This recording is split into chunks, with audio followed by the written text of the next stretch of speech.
नमस्कार दोस्तों, स्वागत है आपका हमारे YouTube चैनल GSYVS में। दोस्तों, आज दीपावली के उपलक्ष्य में GSYVS परिवार की तरफ से आप सभी को दीपावली की बहुत बहुत शुभकामनाएं। और दोस्तों, एक लाइन में बोलना चाहूँगा, आज मुश्किल है, कल थोड़ा बेहतर होगा, बस उम्मीद मत छोड़ना, भविष्य ज़रूर बेहतरीन होगा। इन्हीं लाइनों के साथ और एक बार फिर से आप सभी को दीपावली की शुभकामनाओं के साथ आज के प्रश्न शुरू करते हैं। पहला प्रश्न, पीलिया के रोगी रोगी की आंखें किस रंग की हो जाती हैं? यानी जब पीलिया होता है तो रोगी की आंखें किस रंग की हो जाती हैं? तो इसका सही उत्तर हो जाएगा ऑप्शन डी, पीले रंग की हो जाती हैं। अब बात करेंगे दोस्तों पीलिया। यह एक ऐसी बीमारी है जो त्वचा, श्वेत पटल यानी आँख का सफ़ेद भाग और अन्य श्लेष्मा झिल्ली के पीलेपन का कारण बनती है। और इसके अतिरिक्त शरीर के तरल पदार्थ भी पीले रंग में बदल सकते हैं। तकनीकी रूप से इसे इक्टेरस भी कहा जाता है। दोस्तों, पीलिया के लक्षण दोस्तों, त्वचा और श्वेत पटल का रंग बदलकर पीला हो जाता है और पेशाब का रंग भी पीला हो जाता है तथा त्वचा में की खुजली होने लगती त्वचा में। और दोस्तों, शुरुआती लक्षण होते हैं पीलिया के: बुखार, पेट में दर्द, उल्टी, वजन घटना तथा उत्तेजना या भ्रम। नेक्स्ट, दूसरा प्रश्न, निम्नलिखित में से कौन सा नमक मजबूत अम्ल और मजबूत आधार से प्राप्त होता है? तो दोस्तों, नमक मजबूत अम्ल और मजबूत आधार से प्राप्त होता है तो वो हो जाएगा Na2SO4। दोस्तों, यहाँ पे मिस्टेक हो गई, यहाँ पे Na2 होगा और SO4 होगा, Na2SO4 यानी सोडियम सल्फेट।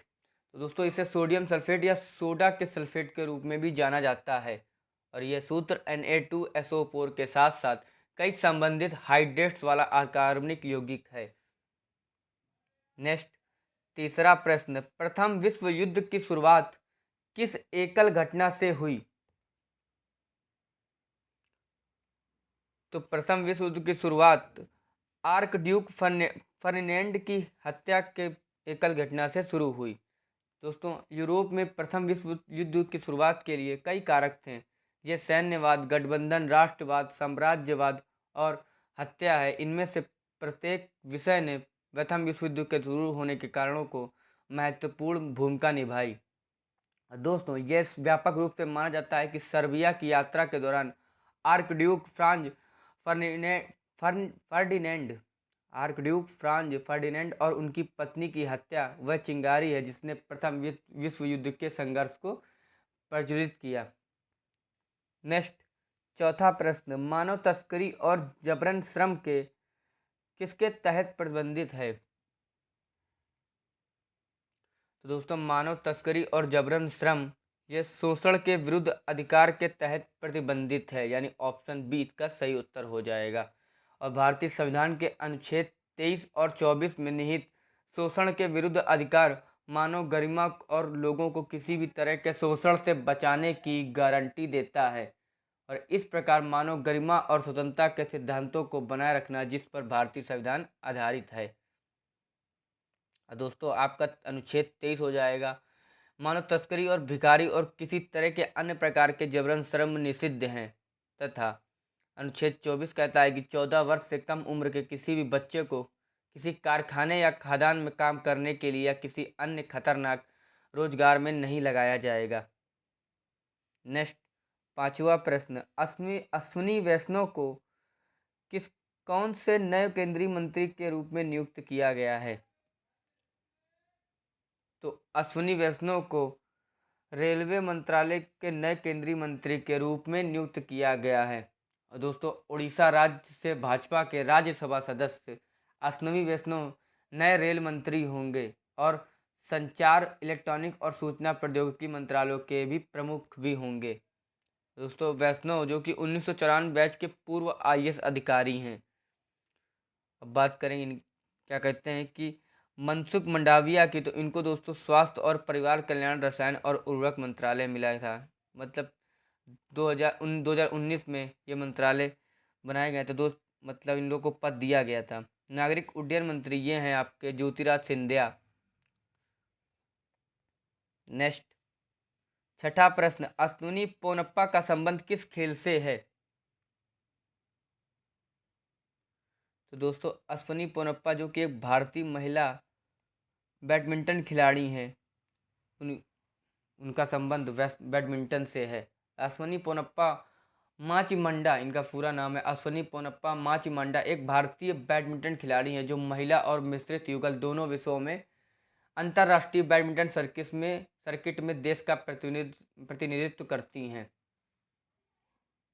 नेक्स्ट 7वां प्रश्न, 2021 विंबलडन चैंपियनशिप का पुरस्कार खिताब किसके द्वारा जीता गया है?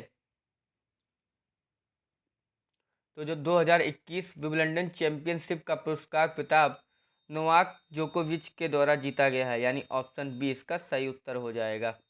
नोवाक जोकोविच ने पहली बार फाइनल में पहुंचने वाले माटेओ बेरेटिनी के खिलाफ 6-7, 6-4, 6-4, 6-3 से शिखर संघर्ष जीतकर अपना छठा विंबलडन खिताब और रिकॉर्ड 22वीं ग्रैंड स्लैम ट्रॉफी जीती। नेक्स्ट 8वां प्रश्न, भारत की सबसे बड़ी सिंचाई नहर का क्या नाम है? तो भारत की सबसे बड़ी सिंचाई नहर जो कि इंदिरा गांधी नहर है, यानी ऑप्शन डी इसका सही उत्तर हो जाएगा। इंदिरा गांधी नहर की बात करते हैं हम लोग, तो यह नहर भारत की सबसे लंबी नहर है और दुनिया की सबसे बड़ी सिंचाई परियोजना वाली है। इंदिरा गांधी नहर जो कि 649 किलोमीटर लंबी है और इसमें राजस्थान फीडर नहर और राजस्थान मुख्य नहर शामिल है, और पंजाब और हरियाणा में 167 किलोमीटर और राजस्थान में 492 किलोमीटर तक बहती है। नेक्स्ट 9वां प्रश्न, निम्नलिखित में से कौन सा एक प्रगतिशील कर है? तो इसका सही उत्तर हो जाएगा आयकर। आयकर के लिए केंद्र सरकार के नियम के अनुसार एक निश्चित कर प्रति स्लैब के रूप में सभी लोगों की आय पर लागू होता है। दोस्तों ये प्रगतिशील कर है। अब प्रत्येक व्यवसाय और व्यक्ति को कर का भुगतान करना होता है और प्रतिवर्ष जमा करना होता है। नेक्स्ट 10वां प्रश्न, निम्नलिखित में से कौन से राज्य बुद्ध के जीवन से जुड़े थे? तो जो राज्य बुद्ध के जीवन से जुड़े थे वह था कौशल, यानी ऑप्शन सी इसका सही उत्तर हो जाएगा। बात करेंगे बौद्ध धर्म की, तो बौद्ध धर्म सिद्धार्थ गौतम द्वारा स्थापित किया गया था और इनका जन्म दोस्तों 563 ईसा पूर्व में नेपाल के निकट लुम्बिनी में हुआ था। एक पीपल के पेड़ के नीचे इन्होंने 49वें दिन ध्यान के बाद गौतम जी ने बिहार के बोध गया में बौद्ध ज्ञान प्राप्त किया और इन्होंने पहला उपदेश उत्तर प्रदेश सारनाथ में दिया था। इस घटना को धर्म चक्र प्रवर्तन के रूप में जाना जाता है। नेक्स्ट 11वां प्रश्न, कीसाबादी किस राज्य के एक लोकप्रिय नृत्य है? तो कीसाबादी जो कि उड़ीसा का एक लोकप्रिय नृत्य है। कीसाबादी जो कि एक उड़ीसा का एक लोकप्रिय नृत्य है। दोस्तों यह नृत्य में भगवान श्री कृष्ण और राधा की पारंपरिक प्रेम कहानी को दर्शाया गया है। यह उड़ीसा के संबलपुर जिले में लोकप्रिय है और नृत्य के प्रमुख तत्व हैं नट्टा नट्टा और नाट्य। यह नृत्य पुरुषों द्वारा किया जाता है। दोस्तों उड़ीसा के अन्य लोक नृत्य याद कर लीजिए, घूमरा नृत्य, चांगू नृत्य, बाघ नाच नृत्य, कर्मा नाच और 10 काठिया नृत्य। बात करेंगे केरल की, तो केरल में दोस्तों कथकली लोक नृत्य है तथा गुजरात में गरबा तथा महाराष्ट्र में लावड़ी लोक नृत्य है, नृत्य रूप है सॉरी। नेक्स्ट 12वां प्रश्न, भारत के प्रमुख चावल उत्पादक राज्यों का चयन कीजिए। तो भारत के प्रमुख चावल उत्पादक राज्यों का है पश्चिम बंगाल, उत्तर प्रदेश और पंजाब, यानी ऑप्शन सी इसका सही उत्तर हो जाएगा। सबसे पहले नंबर पे आपका पश्चिम बंगाल है तथा दूसरे नंबर पर उत्तर प्रदेश और तीसरे नंबर पर पंजाब राज्य है। नेक्स्ट 13वां प्रश्न, एक खाद्य श्रृंखला में शाकाहारी कौन होते हैं? तो एक खाद्य श्रृंखला में शाकाहारी प्राथमिक उपभोक्ता होते हैं, यानी ऑप्शन ए इसका सही उत्तर हो जाएगा। खाद्य श्रृंखला बात करेंगे तो एक समुदाय में जीवित जीवों का वह क्रम जिसमें एक जीव खाद्य ऊर्जा को स्थानांतरित करने के लिए दूसरे जीव का उपभोग करता है, वह खाद्य श्रृंखला कहलाता है। और दोस्तों खाद्य श्रृंखला के आधार पर उत्पादकों का प्राधिकार है कि उत्पादकों के बाद प्राथमिक उपभोक्ता, दूसरे नंबर पर द्वितीयक उपभोक्ता, तीसरे पर तृतीयक उपभोक्ता और चौथे नंबर पर जैव अपघटक है। ये दोस्तों क्रम से है। आपके परीक्षा में पूछ सकता है कि उत्पादकों का क्रम बताइए, तो प्राथमिक, द्वितीयक, तृतीयक तथा फिर आपका जैव अपघटक होगा।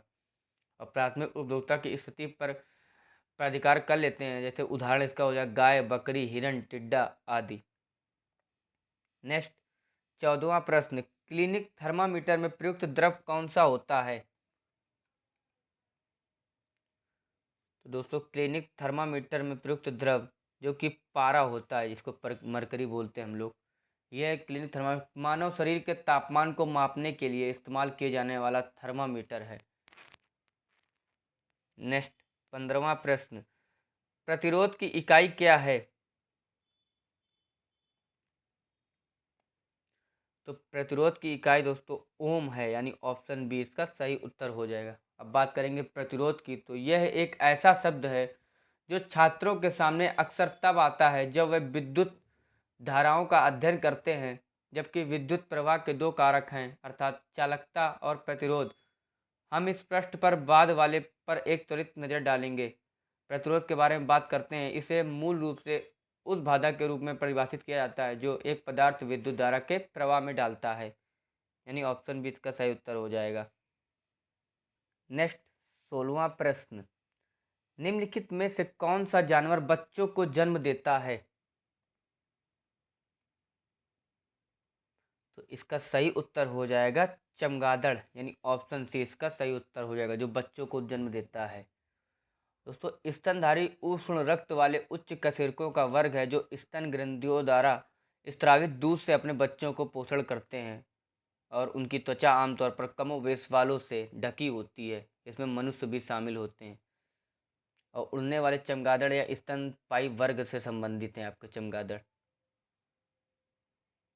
नेक्स्ट 17वां प्रश्न, इग्नाइटेड माइंड्स पुस्तक के लेखक कौन हैं? तो इग्नाइटेड माइंड पुस्तक के लेखक हैं पूर्व राष्ट्रपति डॉक्टर APJ अब्दुल कलाम, यानी ऑप्शन सी इसका सही उत्तर हो जाएगा, जिनको हम लोग मिसाइल मैन के रूप में जानते हैं। ये भारत के मिसाइल मैन के रूप में जाने जाते हैं। और इनकी पुस्तक द कलाम विकसित भारत के अपने सपने के बारे में बात करते हैं। दोस्तों इनकी अन्य पुस्तक भी हैं APJ अब्दुल कलाम की, विंग्स ऑफ फायर तथा नेक्स्ट टर्निंग पॉइंट, उसके बाद इंडिया 2020 तथा न जीवन गमनम और you are born to blossom तथा फॉरगेट योर फ्यूचर। दोस्तों बात करेंगे प्रणब मुखर्जी जी की, ये भी पूर्व राष्ट्रपति थे भारत के। इनकी पुस्तक है the coalition year, selected speeches, the dramatic decade और द टर्बुलेंट ईयर। और महात्मा गांधी जी की पुस्तक याद कर लीजिएगा, the story of my life, Hind Swaraj of Indian home rule तथा नेक्स्ट द एशियल गांधी और पाथवे टू गॉड और ऑल मैन आर ब्रदर। और मनमोहन सिंह की याद कर लीजिए, ये भारत के पूर्व प्रधानमंत्री हैं, चेंजिंग इंडिया और to the nation for the nation and quest for equity in development. Next 18वां प्रश्न, कभी पूर्व का अन्न भंडार कहे जाने वाले किस प्रांत को स्थायी बंदोबस्त द्वारा बंजर बना दिया गया था? तो इसका सही उत्तर हो जाएगा ऑप्शन डी, बंगाल। बंगाल जो कि कभी पूर्व का अन्न भंडार कहा जाता था, उसको स्थायी बंदोबस्त द्वारा बंजर बना दिया गया। और दोस्तों जमींदारों का जमीन के मालिक घोषित करने से स्थायी बंदोबस्त ने जमींदारों के एक धनी और विशेषाधिकार प्राप्त वर्ग को अस्तित्व में लाया, जिसके अस्तित्व का कारण ब्रिटिश शासन था। नेक्स्ट 19वां प्रश्न, पश्चिमी तट के उत्तरी भाग को किस रूप में जाना जाता है? तो पश्चिमी तट के उत्तरी भाग को कोंकण तट के रूप में जाना जाता है, यानी ऑप्शन बी इसका सही उत्तर हो जाएगा। भारत के पश्चिमी तटीय मैदान का उत्तरी भाग कोंकण तट के नाम से जाना जाता है।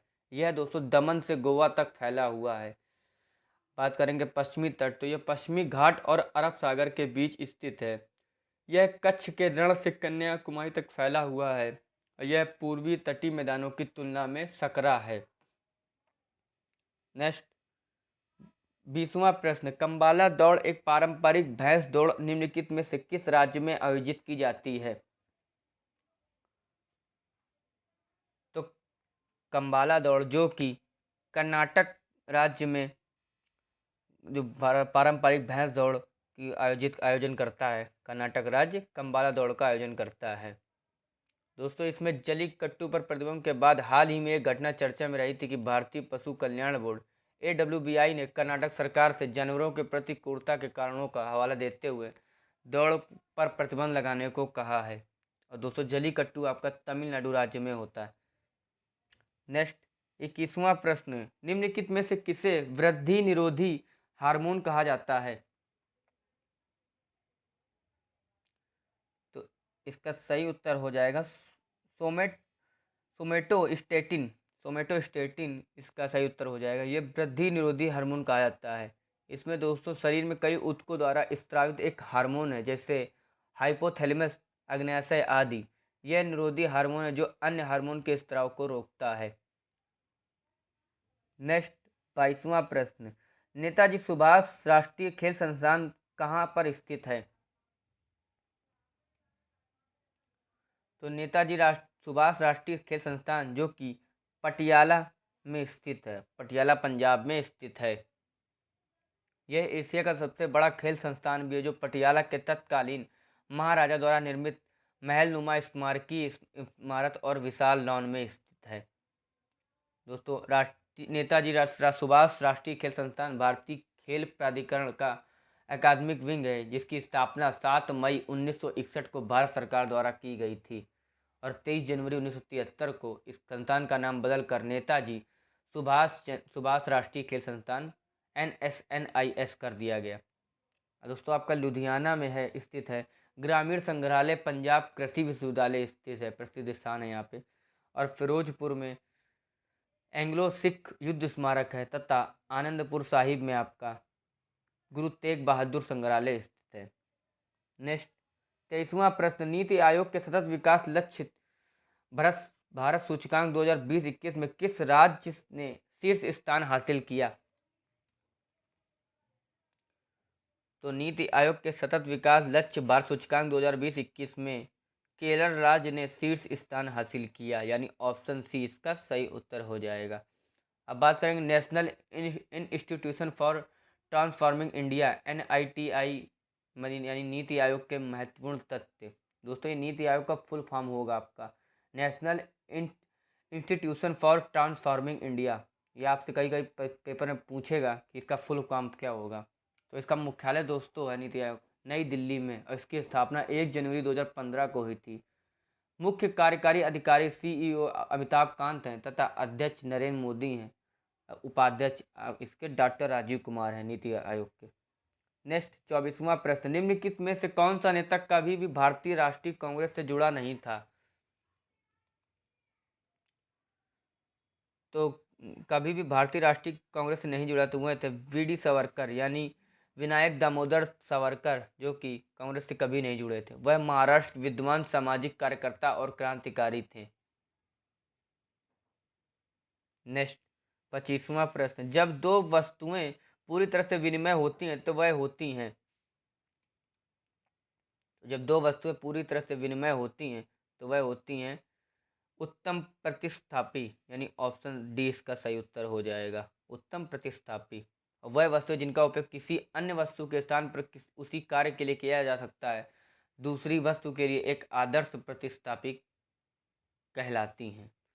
आई होप दोस्तों आपको वीडियो अच्छी लगे हो। अगर अच्छी लगे इसको ज़्यादा लाइक करें, कमेंट करें एंड चैनल को सब्सक्राइब करें। एंड एक बार फिर आपको दीपावली की बहुत बहुत शुभकामनाएं GS by VS परिवार की तरफ से। धन्यवाद।